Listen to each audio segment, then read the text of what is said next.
호세아 14장 1절부터 8절입니다.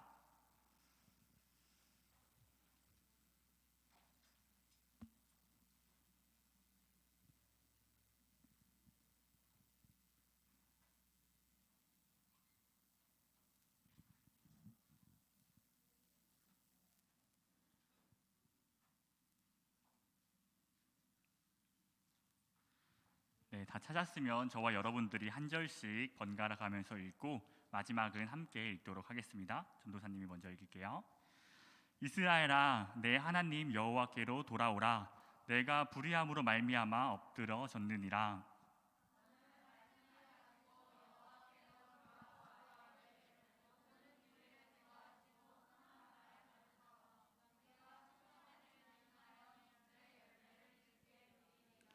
우리가 아수르의 구원을 의지하지 아니하며 말을 타지 아니하며 다시는 우리의 손으로 만든 것을 향하여 너희는 우리의 신이라 하지 아니하오리니 이는 고아가 주로 말미암아 긍휼을 얻음이니이다 할지니라.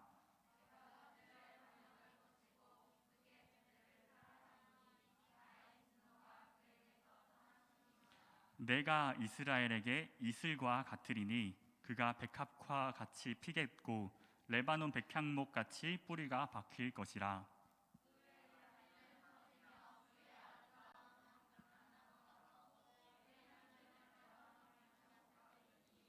그 그늘 아래에 거주하는 자가 돌아올지라. 그들은 곡식같이 풍성할 것이며 포도나무같이 꽃이 필 것이며 그 향기는 레바논의 포도주 같이 되리라. 함께 읽겠습니다. 에브라임의 말이 내가 다시 우상과 무슨 상관이 있으리요 할지라. 내가 그를 돌아보아 대답하기를 나는 푸른 잣나무 같으니 내가 나로 말미암아 열매를 얻으리라 하리라. 아멘. 오늘 또 말씀의 제목도 같이 한번 크게 읽어볼까요? 시작. 이제라도 다음에 무슨 말이 나올까요? 이제라도 돌아오라. 많은 친구들이 정답을 잘 알고 있는 것 같아서 너무 기뻐요. 오늘은 호세아의 마지막 시간이죠. 짠. 오늘은 호세아의 세 번째 시간이에요. 우리 지난주와 지지난주에서도 계속해서 호세아 말씀을 읽었는데 혹시 호세아 말씀에서 생각나는 거 있나요? 고멜, 또 뭐가 있죠? 고멜밖에 생각이 안 나요. 또 다른 거 생각나는 사람?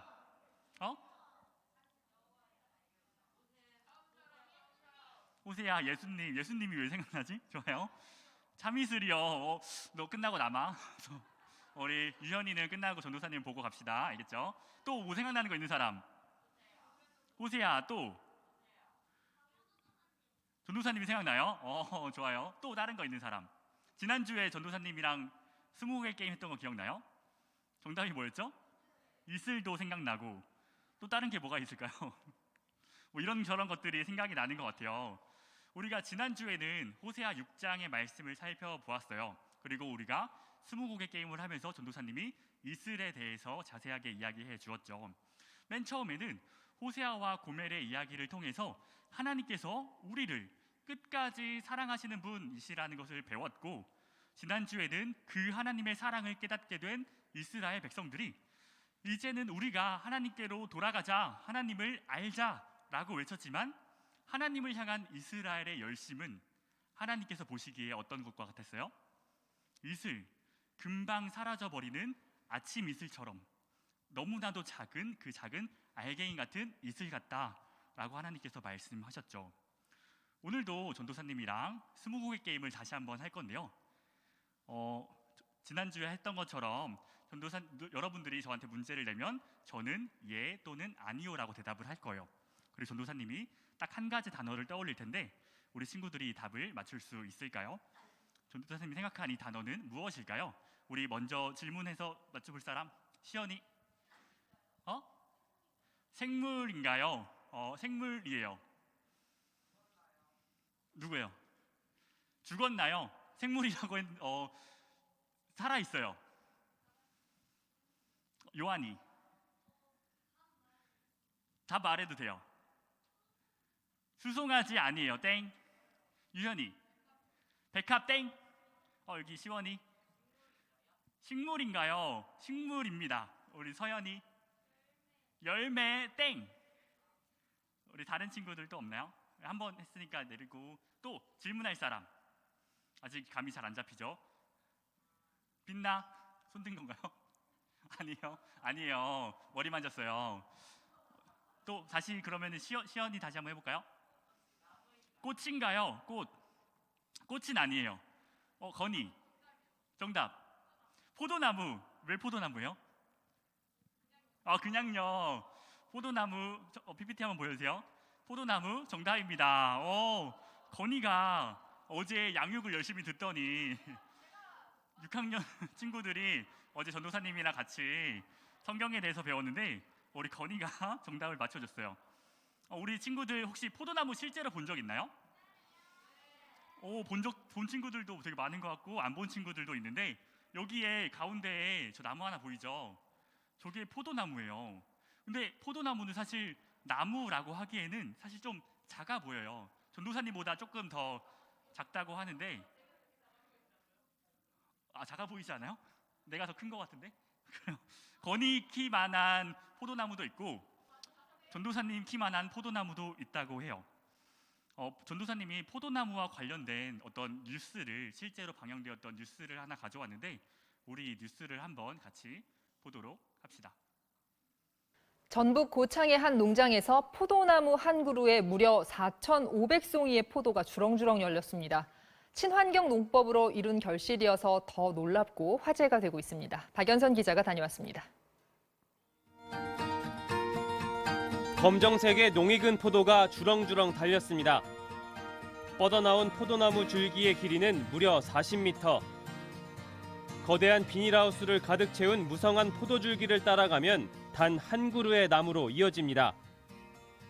14년 전 심은 이 포도나무 한 그루에만 4,500송이가 달렸습니다. 일반적인 포도나무보다 100배나 많은 송이가 맺힌 겁니다. 한 1m 떨어져서 물을 줘요. 또 시들거리면 더 멀리 물을 주고 해서 이 나무가 갖고 있는 유전 능력을 뿌리가 나와서 너희들이 물을 먹어라. 내가 갖다 주지 않겠다. 어려서부터 그렇게 교육을 시켜가지고 세계적으로도 유례가 없는 나무의 비결은 친환경 유기농법에 있습니다.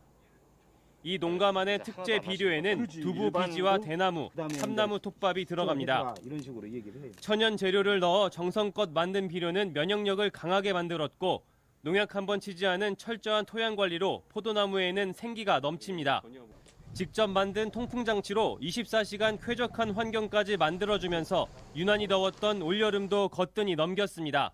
이렇게 한 그루에서 4,500송이가 달리게 되는 그 기본 바탕에는 토양부터 살리는 친환경의 어떤 원칙들을 고수했기 때문에 이 농장이 보유한 20여 그루의 포도나무는 모두 1,000송이가 넘는 포도가 달려 있습니다. 자식을 대하듯 나무를 존중하는 농가의 노력이 기적 같은 광경을 만들어내고 있습니다.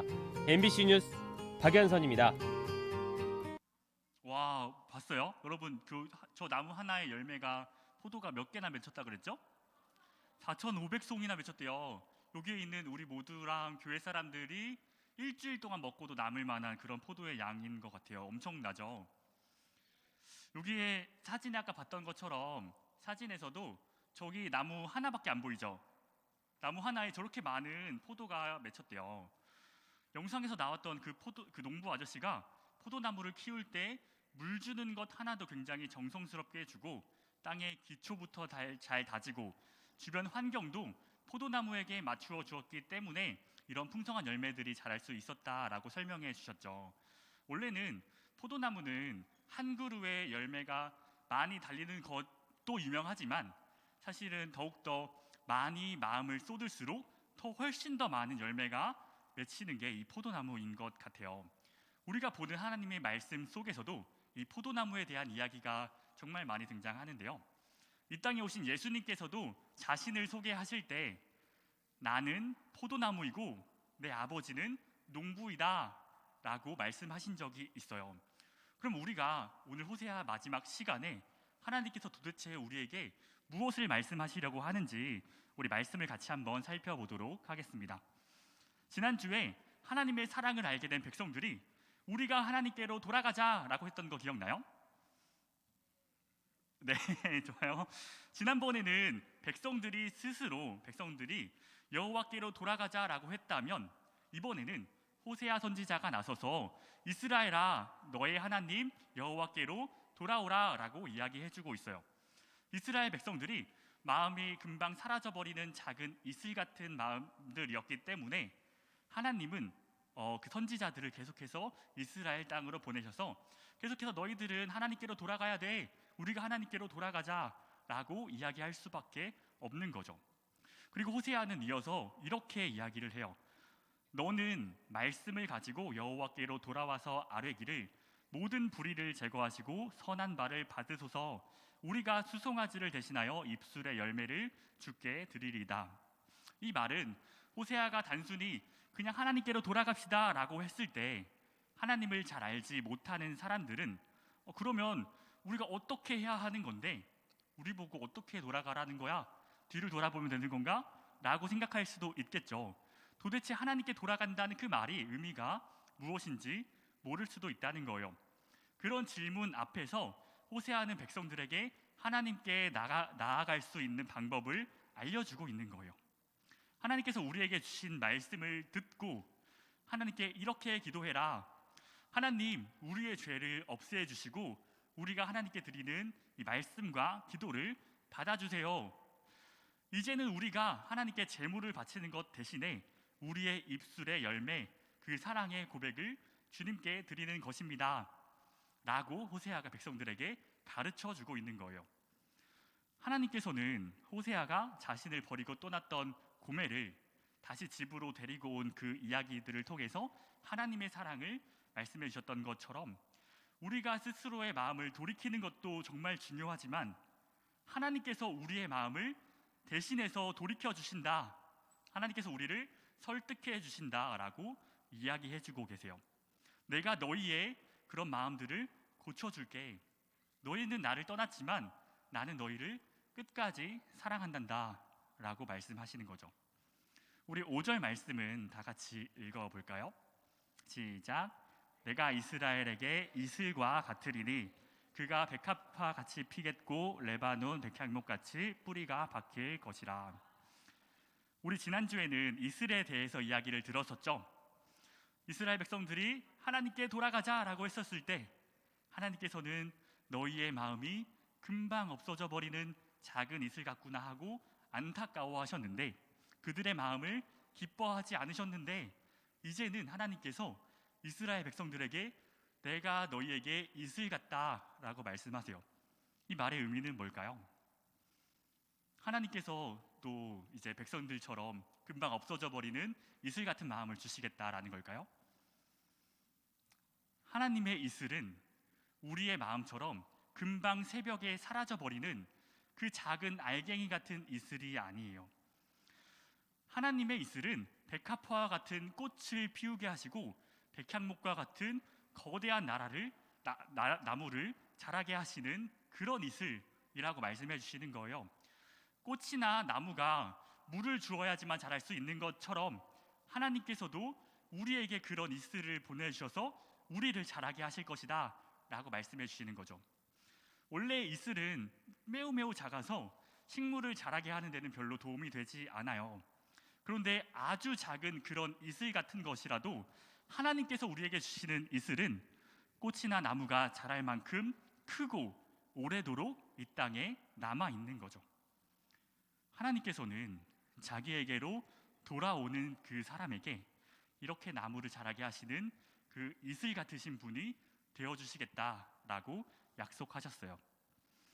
그 이슬을 받은 사람들은 점점 자라게 되고 포도나무에 열매가 많이 달리는 것처럼 열매들을 많이 맺게 될 것이다 라고 말씀하시는 거예요.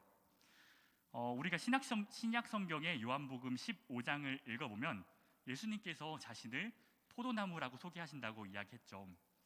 우리 화면에 있는 요한복음 15장 5절 말씀을 다 같이 한번 읽어볼까요?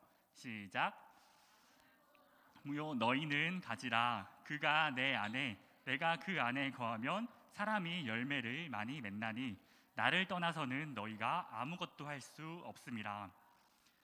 예수님께서는 우리의 포도나무이고 우리는 예수님께 붙어있는 나뭇가지래요. 여러분, 나무와 나뭇가지는 뗄 수 있을까요? 뗄 수 없을까요? 뗄 수 있어요. 뗄 수 있죠. 지나가다 보면 나무에서 떨어진 나뭇가지들이 있기도 하고 사람들이 장난삼아 그 나무를 부러뜨릴 수도 있겠죠. 때로는 농부들이 양분을 한 가지로 모으기 위해서 일부러 나뭇가지들을 부러뜨리기도 한대요. 그러면 그 부러진 가지도 그 가지도 열매를 맺을 수 있을까요? 부러진 나뭇가지가 자랄 수 있나요? 부러진 나뭇가지도 열매를 맺을 수 있을까요? 잘 모르겠죠. 부러진 나뭇가지는 열매를 맺을 수 없어요. 예수님께서 우리의 포도나무이시고 우리가 그 가지가 된다면 우리가 예수님을 떠나서는 우리가 아무 열매도 맺을 수 없다는 거예요. 사랑하는 우리 초등부 여러분, 굉장히 빠르죠? 나무에서 자란 열매는 사람들을 기쁘게 하는 힘이 있어요.